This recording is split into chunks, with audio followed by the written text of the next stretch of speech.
Sir invest कौन सा fund में लें, किस कैटेगरी में लें? डेट में इन्वेस्टमेंट होराइजन उतना ही होना चाहिए जितना वो डेट का एवरेज मैच्योरिटी या मॉडिफाइड ड्यूरेशन है। तो इसलिए वैल्यूएशन जो है ना, एक साल के रिटर्न्स पे बहुत बड़ा फैक्टर देता है। वैल्यूएशन एक साल में बहुत बड़ा फैक्टर है। परिमल बहुत बार इसके ऊपर बोलता है Joy of missing out. FOMO के चक्कर में मैंने 70 एमएफ्स देखे हैं पोर्टफोलियो में, 170 स्टॉक्स देखे हैं पोर्टफोलियो में। It is okay if I miss some of these thing, it is okay because I cannot chase every opportunity, I cannot win everywhere।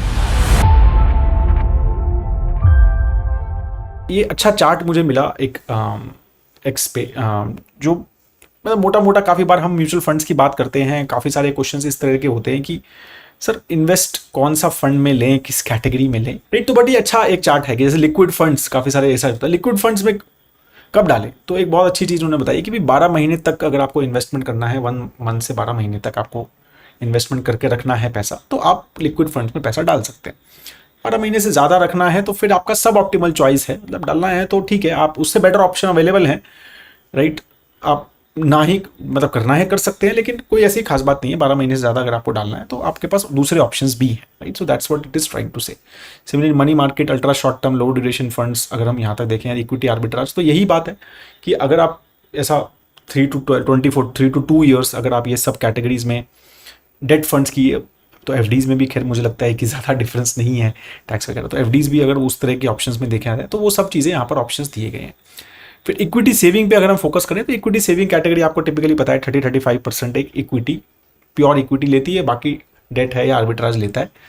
तो वो उन्होंने अच्छा बताया कि 2 to 4 years, right. 2 to 4 years में एक मतलब राइट चॉइस है। अगर आपको 2 से 4 साल का आपका टाइप का एक होराइजन है, इन्वेस्टमेंट होराइजन, तो आप इक्विटी सेविंग्स में डाल सकते हैं, राइट। और तो इस तरह का आपका होराइजन में इक्विटी सेविंग कैटेगरी एक अच्छी कैटेगरी है।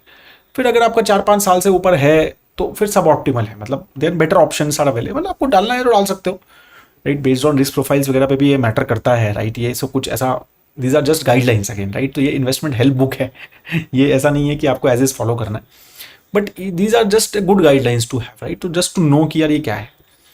अब जैसे बाकी है ये इनकम फंड्स होते हैं या पे, मतलब जैसे लॉन्ग टर्म डेट फंड्स होते हैं ना, गिल्ट होता है, डायनामिक बॉन्ड फंड्स होते हैं, या कंजर्वेटिव हाइब्रिड फंड्स अगर हम मान लें, राइट। तो वो भी इस तरह का ही उन्होंने बोला है कि भाई 3 to 5 ईयर्स का थॉट प्रोसेस, एक लॉन्ग टर्म डेट है, कंजर्वेटिव प्रोफाइल है, भाई मुझे अच्छी खासी मेरे को एक इंटरेस्ट रेट्स मिल रहे हैं, हाई इंटरेस्ट रेट्स पे मिल रहे हैं, इंटरेस्ट रेट कम होने की उम्मीद है, तो मुझे डालना है लॉन्ग टर्म डेट में। कई लोग डालते हैं, और डेट एलोकेशन लेना है, लॉन्ग टर्म डेट एलोकेशन लेना है, तो फिर एक ये ऑप्शंस भी आप ले सकते हैं। But again these are like more than 3 years का थॉट प्रोसेस आपको देना चाहिए। और ये बात काफ़ी बार हम करते हैं कि आपका होराइजन डेट में इन्वेस्टमेंट होराइजन उतना ही होना चाहिए जितना वो डेट का एवरेज मैच्योरिटी या मॉडिफाइड ड्यूरेशन है। तो वो typically that's the thought process. Hybrid funds, तो मेरे को लगता है hybrid funds when they are saying here is typically aggressive hybrid. तो कंजर्वेटिव हाइब्रिड को नहीं बोल रहे हैं ना, इक्विटी सेविंग तो अलग ही लिया है इन्होंने। तो एक मेजरली एग्रेसिव हाइब्रिड आप या मान लो मल्टी एसेट टाइप, वो जो मोस्टली टिपिकली वो भी एग्रेसिव फॉर्म में ही रहते हैं, 60% प्लस इक्विटी रहते हैं। तो उसी तरह के हाइब्रिड फंड्स को अगर हम देखें तो that's what they are saying कि भाई 3 to 4 ईयर्स में अगर डालना है तो एक टैक्टिकली आप डाल सकते हैं, बट टिपिकली 3 ईयर्स प्लस में ही आपको ये इन्वेस्टमेंट लेना चाहिए, राइट। तो वो थॉट है। और इक्विटी में अगेन दे आर सेइंग कि 4 ईयर प्लस, बट 4 to 5 तो टैक्टिकल है, बट 5 ईयर प्लस में ही इन्वेस्टमेंट। अगर मैं थोड़ा सा और इसमें ले लूँ तो स्मॉल एंड मिड कैप को अगर हम देख लें, तो स्मॉल एंड मिड कैप में अगर हम देखें तो स्मॉल एंड मिड कैप हम बोलते हैं टिपिकली 7-8 ईयर प्लस, और large cap, flexi cap type की जो कैटेगरीज हैं उसमें हम बोलते हैं कि ठीक है 5 ईयर प्लस। तो ये थोड़ा सा और हम इसको एक मॉडिफाई कर सकते हैं, but typically this is a good chart to give details कि कब कितना कहाँ पर इन्वेस्ट करना है, क्योंकि ये क्वेश्चन आता रहता है कि लिक्विड फंड में कब डालें कब डालें। तो ये एक अच्छा चार्ट है जस्ट फॉर रेफरेंस अगर रखना है तो। ये बहुत ही अच्छा एक चार्ट मुझे मिला था, अगर आप देखें, राइट। तो what drives stock returns, right. तो बहुत इंटरेस्टिंग था कि मतलब एक दिन में स्टॉक क्यों बढ़ता है, क्यों कम होता है। तो उन्होंने कहा है कि मेजरली उसका रीज़न रहता है कंप्यूटर के एल्गोरिथम्स, राइट। या फिर मतलब कोई बिग प्लेयर बाय कर रहा है, सेल कर रहा है, या फिर जो भी है इनसाइडर बाइंग एंड सेलिंग, जो भी चीज़ें हैं, मतलब तो मेजरली वन डे में तो ये कंप्यूटर एल्गोरिथम्स मेजरली उसको प्ले करते हैं कि क्यों, रीज़न क्या रीज़न है। अभी कल कोटक महिंद्रा सपोज 0.5% गिरा, तो वो क्यों गिरा, राइट। तो बहुत बार कोई रीज़न भी नहीं, कोई न्यूज़ भी नहीं होती है, कोई सेक्टर न्यूज़ भी कुछ खास नहीं है, तो क्यों गिरा, तो वो typically driven by computer algorithms है। एक क्वार्टर में अगर कोई चेंज आया है मतलब रिजल्ट्स वगैरह के बेसिस पे, राइट, तो वो टिपिकली एनालिस्ट रेटिंग्स, राइट, अगर आपने काफी देखा होगा एनालिस्ट ने अपग्रेड कर दिया अपना रेटिंग या डाउनग्रेड कर दिया तो स्टॉक गिर गया। अपग्रेड, और स्पेशली कुछ बड़े जो एनालिस्ट हैं जैसे जेफरीज हो गया, मैक्वायर हो गया, राइट, तो मेजरली बड़े बहुत बड़े एनालिस्ट जो होते हैं तो उनको थोड़े से ज़्यादा उसके ऊपर डिस्कशन ज़्यादा वेटेज होती है। थोड़े छोटे एनालिस्ट होते हैं उनकी थोड़ी छोटी वेटेज होती है। नंबर ऑफ कंपनीज आप जो ट्रैक कर रहे हो उन सब चीज़ों पे भी है और आपकी पास्ट कॉल्स पे भी थोड़ा डिपेंडेंट रहता है। तो वो सब फैक्टर्स है। तो वन क्वार्टर में अगर ज़्यादा उतार चढ़ाव हैं किसी कंपनी के, ऑफकोर्स एक मतलब बहुत अलग भी फैक्टर्स है, मेजरली बोल रहे हैं, राइट, और भी सीजन हो सकते हैं। अभी एक जैसे defence stocks have done very well in last 1 month, तो वो एनालिस्ट रेटिंग्स ऑफकोर्स एक रीजन है, बट वो उसके अलग रीजंस भी हैं, राइट। तो वो बट मोस्टली अगर हम देखें कि कोई अगर और न्यूज़ इस तरह की ना हो, एक नॉर्मल अगर सेक्टर हो, तो वो एनालिस्ट रेटिंग द्वारा मेजरली अप एंड डाउन उसमें रहता है। 1 ईयर में valuation multiple, yes, that is very important.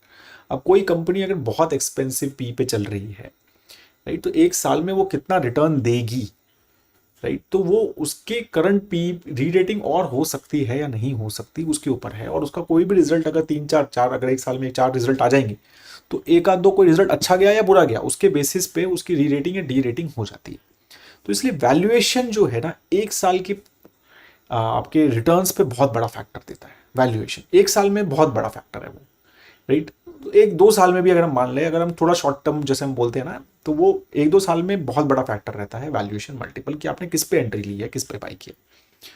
5 years में जो हम टिपिकली बोलते हैं ना स्टॉक बाय करो तो 5 साल का एक होराइजन रखो, तो उसमें आपका जो मेजर ग्रोथ आएगा वो कंपनी का profit growth, right, EPS growth बोलते हैं जो, राइट, अर्निंग पर शेयर जो ग्रोथ है उसके बेसिस पे वो स्टॉक टिपिकली अगर आप देखेंगे वो अलाइन हो जाता है 5 7 साल में, राइट, कि ईपीएस ग्रोथ इतना और स्टॉक का प्राइस ग्रोथ इतना, वो काफी मोस्टली अलाइन हो जाता है अनलेस रिसेंटली कुछ अलग ही न्यूज हो। तो मतलब अगेन मैं जब इसमें ये सब कंसिडर किया हुआ है कि रिसेंटली कुछ अलग न्यूज नहीं है, राइट, तो 5 साल में वो ईपीएस ग्रोथ में अगर आ जाता है। फिर 10 साल अगर हम देखें तो फिर उसके ऑब्वियसली उसके रिटर्न्स ऑन कैपिटल, राइट, तो वो अब केपेक्स भी करेगा, राइट, तो उसके रिटर्न्स उसके भी समझ आ जाएगा, उसकी वो साइकिल भी समझ आ जाएगी।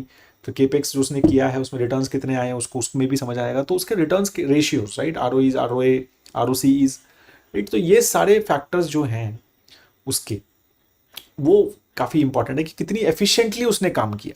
प्रॉफिट ठीक है वो ग्रो हुआ, लेकिन वो आगे भी उसने केपेक्स किया उसका, फिर और उसको इंक्रीज कर पाया क्या प्रॉफिट को, या इन्वेस्ट किया या डिविडेंड दिया या जो भी है, मतलब तो रिटर्न्स ऑन कैपिटल जो है ना वो काफ़ी इंपॉर्टेंट प्ले कर जाता है फिर 10 साल के होराइजन के साथ। और 20 साल अगर कोई कंपनी अच्छी चल रही है और अच्छा रिटर्न दे रही है तो ऑफकोर्स का पीपल एंड कल्चर, राइट, तो एक स्ट्रॉन्ग कल्चर है, मतलब एक गवर्नमेंट उसमें इन्वॉल्वमेंट फिर खत्म हो जाएगा क्योंकि 20 साल तक गवर्नमेंट किसी सेक्टर को टिपिकली इतना लंबा नहीं करती है सपोर्ट, राइट। तो हाँ कुछ 4 5 साल में ठीक है आपको कंपनी मतलब कोई गवर्नमेंट का ही बहुत इन्वेस्टमेंट रहा, जैसे अगर हम 4 5 साल में देखें, राइट, तो इंफ्रा है या ये सब चीज़ों पे तो काफ़ी फोकस रहा है, या डिफेंस वगैरह पे, तो इसलिए बहुत अच्छे चले हैं ये सेक्टर्स, राइट। तो वो प्रॉफिट ग्रोथ अच्छा रहा तो ये कम सेक्टर्स अच्छे चल रहे हैं, राइट। तो वही है। लेकिन अगर हम 20 साल देखें किसी कंपनी में जैसे एचडीएफसी बैंक है, राइट, इसमें बहुत अच्छा अभी भी 20 साल के रिटर्न्स तो बहुत अच्छे हैं ना रिसेंटली छोड़ो, राइट। तो वो सारी चीज़ें अगर हम देखें तो 20 ईयर्स पे अगर हम चले जाते हैं, राइट, हिंदुस्तान लीवर हो गया, इस तरह की कंपनी है, तो वो ये है कि उनका कल्चर, पीपल, एशियन पेंट्स की बात होती है जैसे कंसिस्टेंट कंपाउंडर, तो तो वो पीपल एंड कल्चर उनका जो है वो एक फैक्टर रहता है। तो ये सारी चीज़ें तो बहुत ही अच्छा लगा मुझे कि किस तरह से अब अलग अलग फैक्टर्स जो हैं वो ज़्यादा बड़े प्ले आउट करते हैं एक कंपनी के रिटर्न्स में, ठीक है, इन द लॉन्ग टर्म या in the short term as well, right. तो ये सब चीज़ों पे फोकस करो तो उस हिसाब से ही हमें चीज़ें, अगर आप इन्वेस्ट करते हो या आप मतलब किसी को हेल्प करते हो इन्वेस्टमेंट वगैरह में, तो ये सारे फैक्टर्स को सोच के ही we should think about. Parimal बहुत बार इसके ऊपर बोलता है JOYO, right, JOMO sorry, joy of missing out, right, because we all are into this market. अगर हम बात करते हैं स्टॉक मार्केट की, किसी स्टॉक की, तो ये तो कंसिस्टेंटली चलता रहता है, राइट, कि अरे यार मेरा रह गया, आई कुडंट डू दिस, या मैं फियर, अगर मैंने ये स्टॉक बेच दिया तो ये बढ़ ना जाए, राइट, नॉर्मल, मतलब मैं अगर पोर्टफोलियो मैनेज कर रहा हूँ तो ये थोड़ा सा लगता ही है मन में कि यार अब मैंने बेचा तो अब ना बढ़ जाए, fear of missing out, right. या फिर अगर मैंने नहीं लिया तो मतलब शुड आई बाय, अगर ऐसा नहीं हो I got too late and I miss out on this opportunity, right. Bitcoin वगैरह में बहुत सारे इन्वेस्टर्स हैं जो इस तरह की चीज़ें, जिनको फील होता है कि यार I don't, lot of people have invested in bitcoin just for this, कि फोमो था कि यार आई मे मिस आउट अदरवाइज, ठीक है। तो ये चीज़ें जो मतलब एक नॉर्मल है, right, for humans to feel specially in investing, because which is so much news और पैसा कमाने की बात जो आती है तो ये चीज़ें होती हैं। तो ये बहुत अच्छा एक राइटअप था विच विशाल खंडेलवाल जो सफल निवेशक के नाम से चैनल चलाते हैं, तो उन्होंने ये बोला कि फोमो जो है, फियर ऑफ मिसिंग आउट जो है, there is type of fear जो है, वो one of the type of fear है। एंड क्योंकि हमें ऐसा लगता है कि हमें हर अपॉर्चुनिटी को परस्यू करना है, हर स्टॉक टिप को परस्यू करना है, किसी ने स्टॉक टिप दी और मैंने नहीं बाई किया तो मिस आउट ना हो जाऊँ, right. Every market rally, right, कि मेरे को मैं मिस आउट ना हो जाऊँ कोई मार्केट रैली से, राइट। तो ये सब चीज़ें, तो हम डिसीजंस जो है कई बार रश थ्रू करते हैं, राइट, और बहुत सारे डिसीजन ले लेते हैं, बहुत ज़्यादा डाइवर्सिफाई कर देते हैं। मतलब मैं वही कर रहा हूँ, फोमो के चक्कर में मैंने 70 एमएफ्स देखे हैं पोर्टफोलियो में, 170 स्टॉक्स देखे हैं पोर्टफोलियो में, जो अच्छा लगे अरे सर ये भी ले लिया, अरे वो बहुत अच्छा लग रहा है ये भी ले लिया, राइट। तो ये एक नॉर्मल चीज़ें हैं, राइट। तो रियल एज जो इन्होंने बोला है ना कि इन्वेस्टिंग में, और Parimal also talks about this Jomo a lot, right. अगर आप उसके फ्राइडे सत्संग वगैरह देखते हैं हमारे, कि that's the courage to say that's not for me, that's not my game to play, right.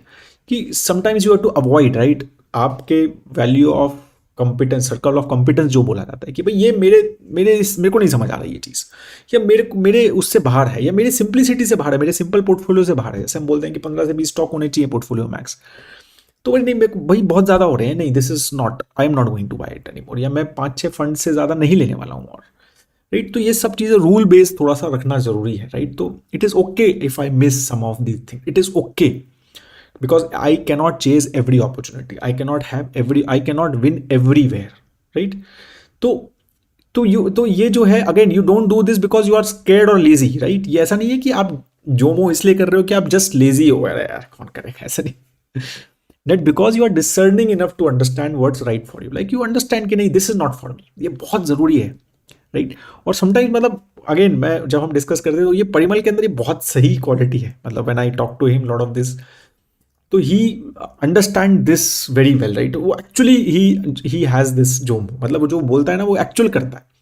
मतलब समटाइम्स मैं भी फोमो में आ जाता हूँ फ्रैंकली ऐसे, क्योंकि थोड़ा सा एनालिसिस वगैरह में थोड़ा ज़्यादा रहता हूँ, वो थोड़ा सा अलग चीज़ों में रहता है, बट वो जब उससे कई बार बात करते हैं देन सडनली हाँ एकदम देन यू गेट, अरे यार सही कह रहा है, right. So again this doesn't come easy like sir, it takes while to realise that not everything that looks opportunity every shining, right. We सब मैं फाइनेंशियल प्लानिंग में भी बात करता हूँ बहुत सारे लोगों से, यही बात करता हूँ, don't run for every new shiny thing, right.